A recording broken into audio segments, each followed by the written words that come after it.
Hello and welcome students. आशा करती हूँ आप सभी अपने घर पर बिल्कुल स्वस्थ होंगे। आज हम पढ़ेंगे एनसीईआरटी क्लास 7th का चैप्टर साइंस का थर्ड फाइबर टू फैब्रिक। ठीक है, चलिए स्टार्ट करते हैं।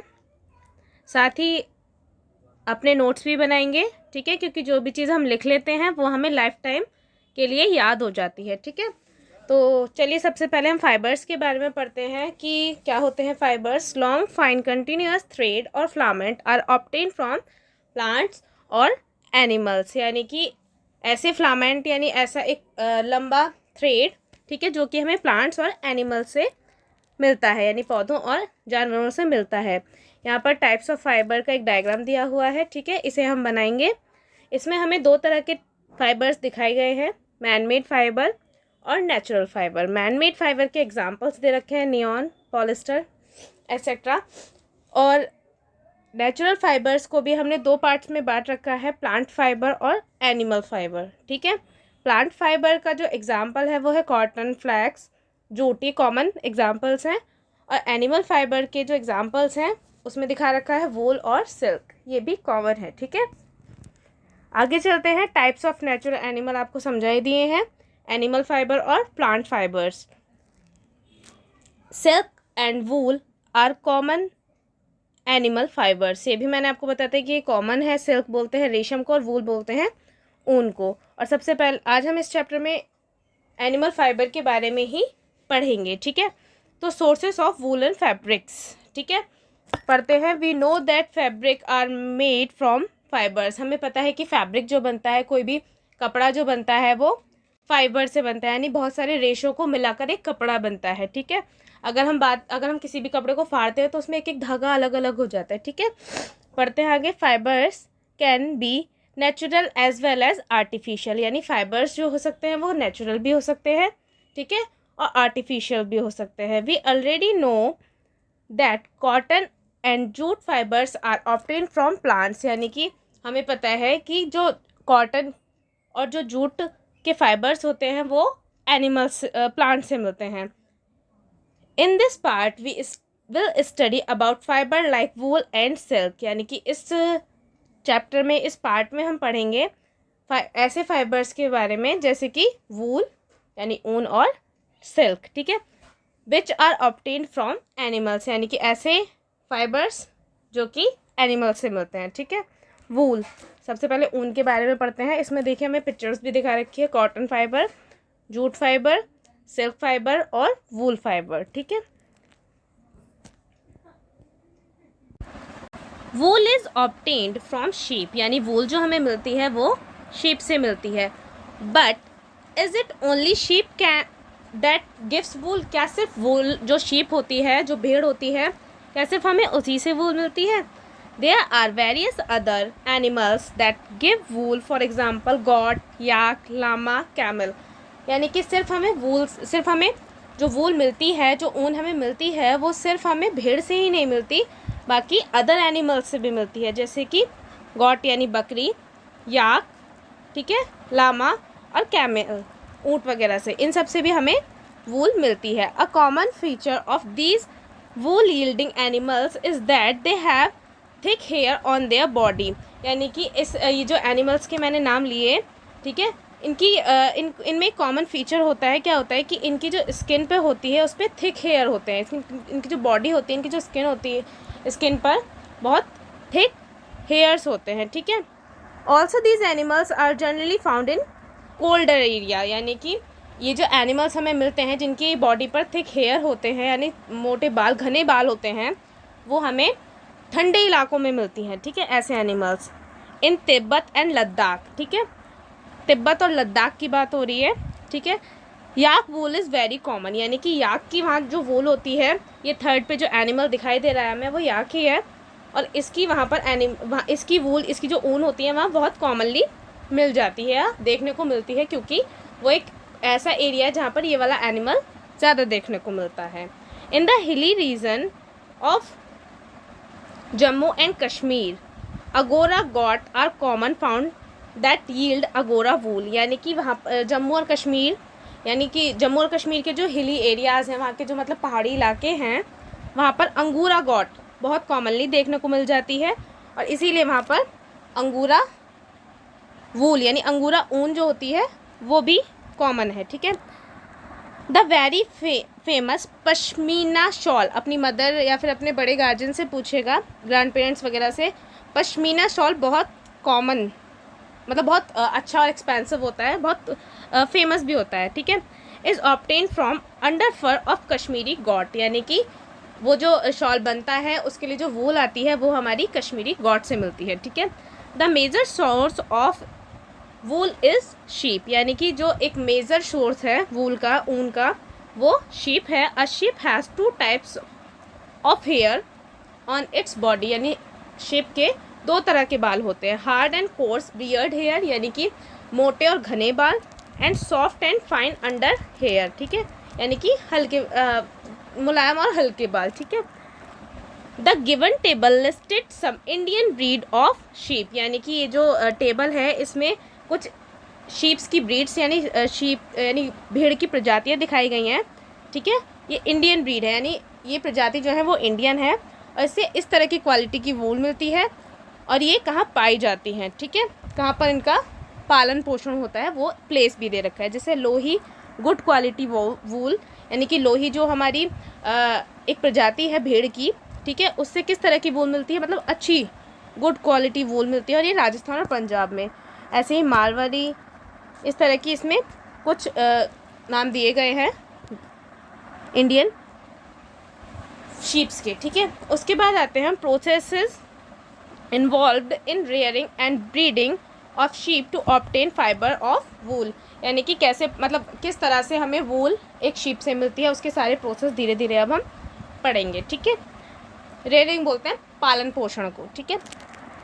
Sheep are domesticated animals which are mostly rearing for wool and meat, यानी कि शीप जो है एक डोमेस्टिक एनिमल है, ठीक है, और उसको जो पाला जाता है वो किस लिए पाला जाता है, ऊन के लिए और मीट के लिए यानी मांस के लिए। When the fleece or hair of sheep grows long, they are cut and wool is made from them, यानी कि जब उनके फ्रीज बोलते हैं रोआं, बॉडी पे जो रोआं होता है, ठीक है, जब भेड़ के बाल बड़े हो जाते हैं और थिक हो जाते हैं यानी घने हो जाते हैं, तब उन्हें काट लिया जाता है और उसी से ऊन बनाई जाती है। The first step of obtaining wool from the sheep is called rearing and breeding, यानी कि ऊन बनाने के पहले स्टेप को क्या कहा जाता है, रेयरिंग और ब्रीडिंग, यानी कि सबसे पहले क्या किया जाता है, भेड़ों को पाला जाता है, ठीक है। ऐसे तो नहीं कि हम कहीं से भी कोई भेड़ पकड़ लिया, उसके बाल उतार दिया और उसी से हमारी इतनी सारी ऊन बन गई, ऐसा पॉसिबल नहीं है।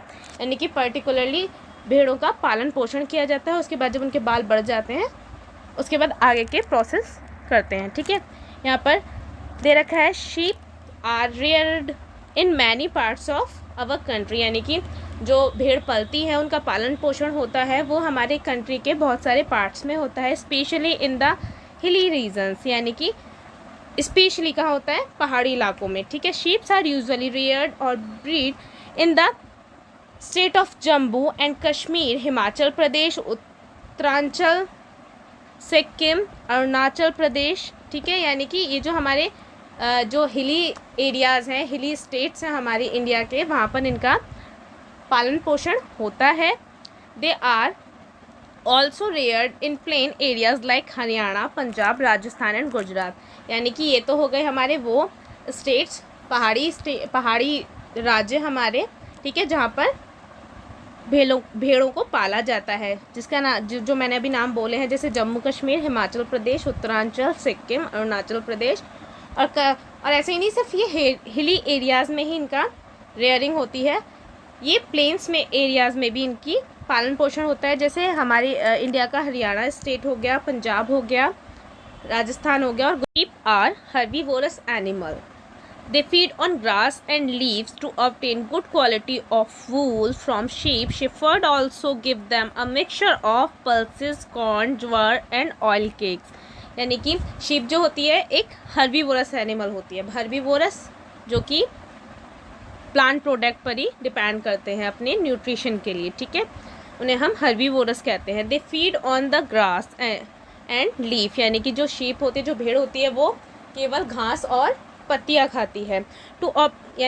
To obtain good quality wool from sheep, यानी कि अच्छी क्वालिटी की वूल शीप से लेने के लिए शेफर्ड जो होते हैं उन्हें मिक्सचर ऑफ पल्सेस, यानी कि एक मिक्सचर बना लेते हैं वो pulses, corn, jowar and oil cakes का, और उसको शीप्स को खाने के लिए देते हैं. Shepherd are usually seen taken their herds of sheep for grazing on mountains in India. However during winter sheep are kept indoor and are fed on leaves, grains and dry fodders. ठीक है, अब ये क्या इन्होंने क्या कहा कि जो शेफर्ड होते हैं वो क्या करते हैं, शीप्स, जो ग्रुप ऑफ शीप्स होता है यानी कि भेड़ों का एक समूह जो होता है उनको माउंटेन पे ले जाते हैं गार्जलिंग के लिए. ठीक है, घास खाने के लिए. ठीक है, और विंटर्स में ये इनको अंदर मतलब इंडोर रखा जाता है और अंदर ही इनको खाना पीना इनका दिया जाता है. ठीक है, the fibre is then proceed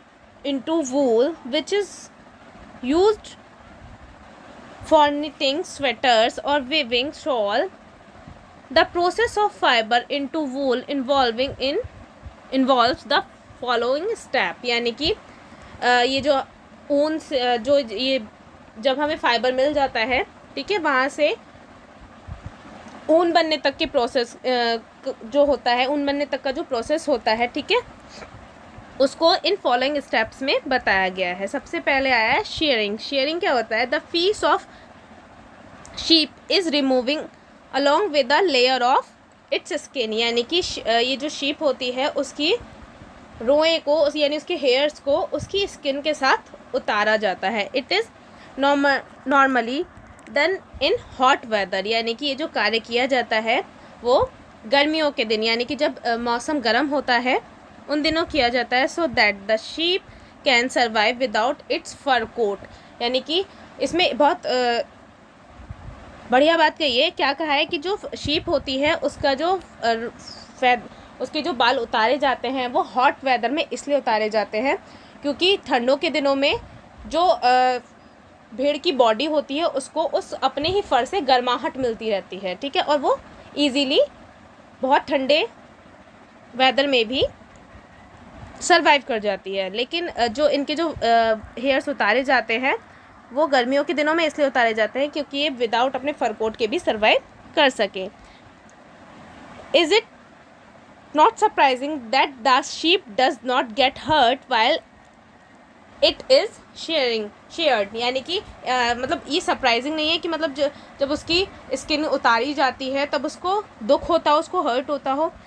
this is so because the upper most layer of its skin is dead, यानी कि जो शीप की जो सबसे ऊपर की स्किन होती है, सबसे ऊपर की स्किन की जो लेयर होती है वो डेड होती है, इसीलिए उतार ली जाती है. उसके बाद है स्कोरिंग. स्कोरिंग में क्या होता है, the shielded skin with the hair, यानी कि जो भेड़ की जो खाल उतारी गई है बालों के साथ, washed thoroughly to remove dust, grease और डर्ट, यानी कि उसको धोया जाता है अच्छे से जिससे कि उसमें से डस्ट पार्टिकल्स और गंदगी निकल जाए. Scoring can be done in tanks और बाय मशीन्स, यानी कि ये जो प्रोसेस होता है स्कोरिंग का वो टैंक्स में होता है या फिर बाय द मशीन्स, यानी मशीन्स के थ्रू भी धोया जाता है, जैसे कि इस इमेज में दिखाया गया है. ठीक है, आगे चलते हैं.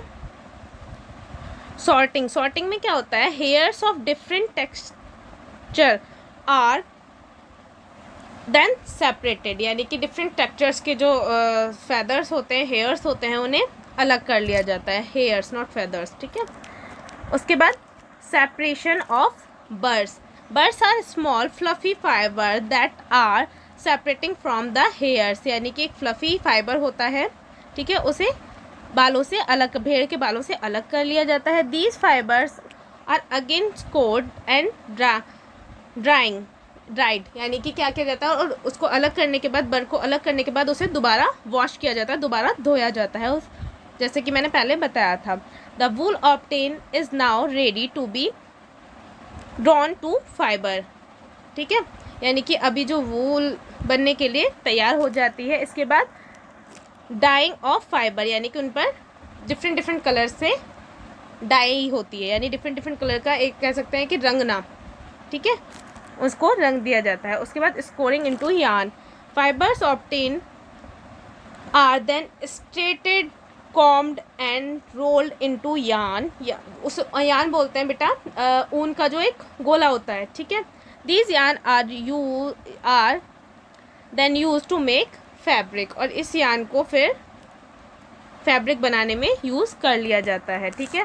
जैसे हमारे ऊन का जब वो बुनाई करते हैं ना, उसका जो गोला बना होता है उसे यानी बोलते हैं, ठीक है।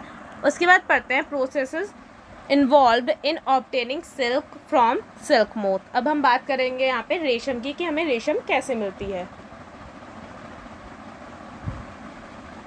ठीक है। स्टार्ट करते हैं। Silk is a animal fibre which is obtained from silkworm that lived on mulberries tree, यानी कि सिल्क जो है वो भी एक एनिमल फाइबर है जो कि हमें सिल्कवॉर्म से मिलती है, जो कि मलबेरी ट्री पर रहता है, ठीक है।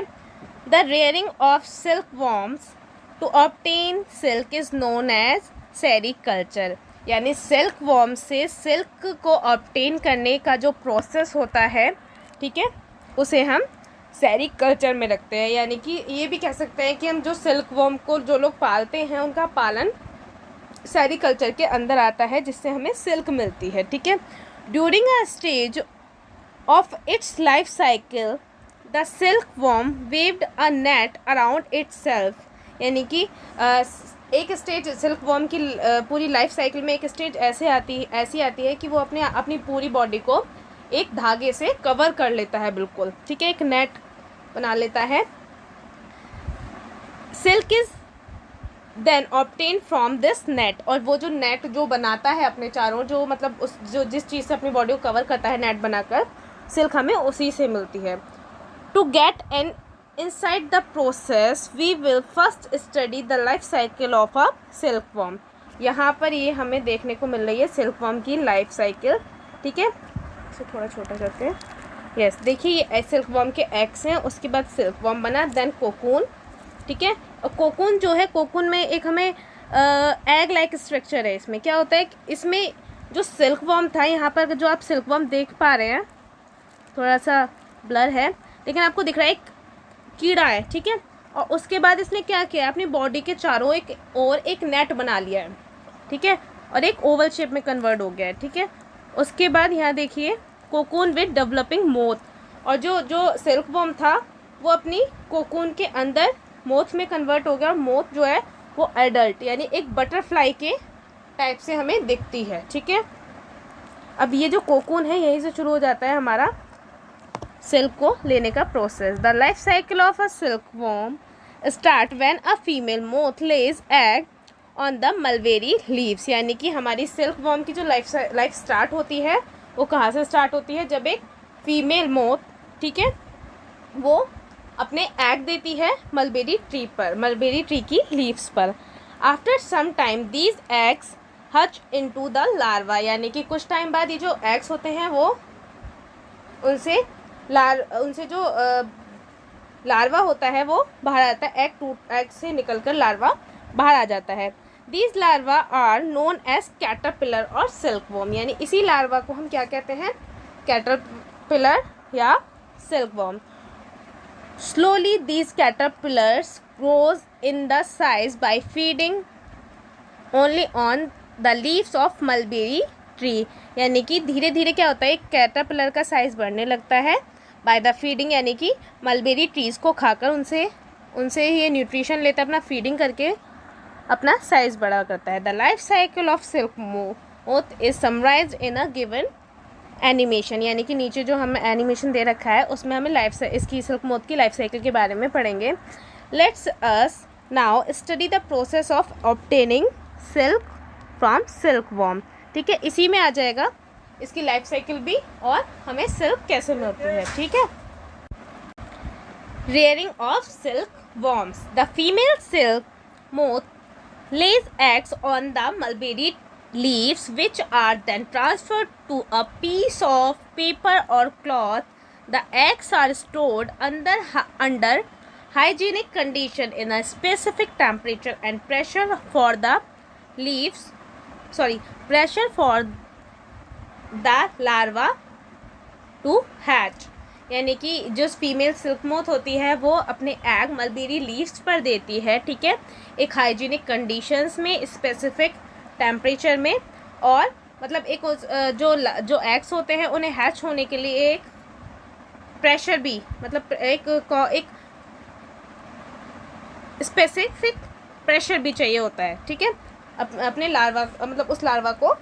When the larva hatch, they are placed on a clean bamboo trees and are fed on leaves of the mulberry trees. Caterpillars eat a large amount of leaf and increase its size at a very rapid pace. यानी कि ये क्या कह रहा है कि जो larva होता है वो एग से बाहर आ जाता है और क्या करता है, ये मलबेरी ट्रीज़ की लीफ को खाने लगता है, ठीक है, और इनका साइज धीरे धीरे इंक्रीज होने लगता है। Since a lot of mulberry trees leaves are required for a rearing of silk worm, this activity is carried out a season when new leaves sprout on mulberry trees। यानी कि इस process के लिए, यानी silk worm के पालन पोषण के लिए, सिल्क वॉर्म को पालने के लिए मलबेरी ट्रीज़, बहुत सारी मलबेरी ट्रीज़ पर लीव्स होनी ज़रूरी है, यानी बहुत सारी लीव्स मलबेरी ट्री पर होनी चाहिए। और ये एक्टिविटी उसी सीज़न में हो नहीं पॉसिबल है और हो सकती है जब नई नई लीव्स हमारे मलबेरी ट्री पर निकल रही हो। उसके बाद है the caterpillars stop eating after 6 weeks and move to a chamber in a bamboo tray. There they spin a cocoon and get attached to the tray. These cocoon are then collected by farmers and processed to form silk fiber. अब क्या करता है, caterpillar जो होता है वो 6 हफ्तों के बाद मलबेरी ट्रीज़ की लीफ को खाना बंद कर देता है और बैम्बू ट्रे, यानी कि एक बैम्बू ट्रे से चिपक जाता है, ठीक है, और अपने चारों ओर स्पिन एक नेट बना लेता है, ठीक है, और अटैच हो जाता है ट्रे से। दीज कोकून, और इसको जब वो पूरे अपना चारों ओर अपने उसको बना लेता है, एक नेट को बना लेता है, उसमें कवर हो जाता है पूरा, तब हम सिल्क वॉर्म को या कैटरपिलर को सिल्क वॉर्म या कैटरपिलर नहीं कहते, उसको फिर हम कोकून बोलते हैं, ठीक है। These cocoons are collected by farmers, और ये कोकून फार्मर्स के द्वारा कलेक्ट कर लिए जाते हैं, किसानों के द्वारा, या फिर जो भी सेरिकल्चर के जो वर्कर्स होते हैं, जो भी सेरिकल्चर करते हैं, उनको वो कलेक्ट कर लेते हैं, ठीक है, और सिल्क बनाने का प्रोसेस शुरू हो जाता है। Hence the process rearing can be summarised as known below. अब देखो इसमें दे रखी है पूरी अच्छे से उसकी लाइफ साइकिल भी और सेरिकल्चर भी कैसे होता है, ठीक है, देख लीजिए। मलबेरी ट्रीज़ हैं ये, ठीक है, इस पर ये हमारी फीमेल जो सिल्क वॉर्म मोथ थी उसने एग दिए और उसके बाद वो लार्वा हुआ, लार्वा के बाद वो कोकून, ये जो है कोकून्स में कन्वर्ट हो गए, ठीक है। यहाँ पर दोबारा लाइफ साइकिल की इमेज है, ये आपको बनानी है, ठीक है।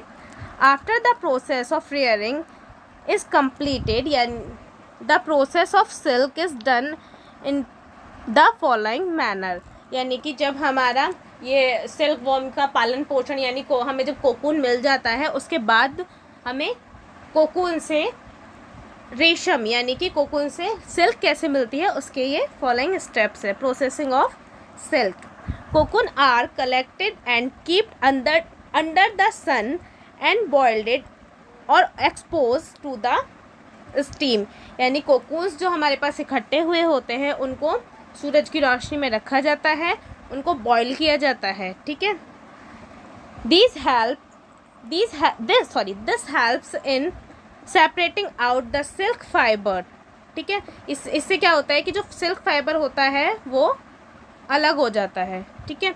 The process by which silk thread is separated from the cocoon is called reeling the silk, यानी कि जब उस कोकून से सिल्क को अलग किया जाता है तो इस प्रोसेस को रीलिंग द सिल्क बोलते हैं। देखिए ये कर रहे हैं, बॉईल कर रहे हैं कोकून्स को, इस प्रोसेस इस इमेज में दिखा रखा है, ठीक है। Then the spinning of silk fibre into thread is done, उसके बाद मशीनों की हेल्प से सिल्क फाइबर को थ्रेड में कन्वर्ट किया जाता है, ठीक है, उसको स्पिन किया जाता है, ठीक है। The silk thread obtained are woven into a desired cloth. और उसके बाद क्या होता है, जब सिल्क थ्रेड यानी सिल्क का, जब हमें रेशम का धागा मिल जाता है, उसे हम अपनी इच्छानुसार कपड़े में कन्वर्ट कर लेते हैं, ठीक है। यहाँ पर हो जाता है chapter finish. Thanks to listen me patiently, ठीक है। Bye bye, take care of your self.